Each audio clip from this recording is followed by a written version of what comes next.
حلال و حرام کی تمیز کرنا انسان کے ذمے ہے۔ بعض لوگ ایسے بھی ہوتے ہیں کہ ناجائز مال یعنی رشوت اور بے ایمانی کا روپیہ لیتے ہیں اور کہتے ہیں کہ ہماری قسمت ہی میں اسی طرح کا مال کھانا لکھا ہوا ہے۔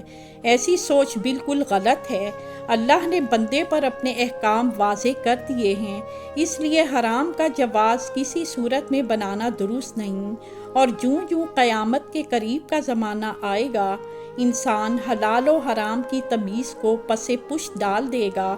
اس کے متعلق فرمان نبوی ہے، ان سے ہی روایت ہے، رسول کریم صلی اللہ علیہ وآلہ وسلم نے فرمایا، لوگوں پر ایسا زمانہ بھی آئے گا جب کہ آدمی پرواہ نہیں کرے گا کہ وہ جو حاصل کر رہا ہے وہ حلال ہے یا حرام۔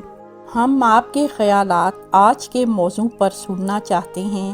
آپ اس تعلیم کو اپنی زندگی میں کیسے شامل کرتے ہیں؟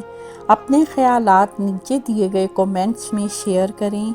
اس ویڈیو کو لائک کرنا، ہمارے چینل کو سبسکرائب کرنا اور بیل آئیکن کو دبانا نہ بھولیں تاکہ آپ ہماری نئی آنے والی ویڈیوز سے باخبر رہ سکیں۔ آپ کی قیمتی رائے ہمارے لیے اہم ہے اور ہم ہر کومنٹ کو پڑھتے ہیں۔ اس ویڈیو کو دیکھنے کا شکریہ۔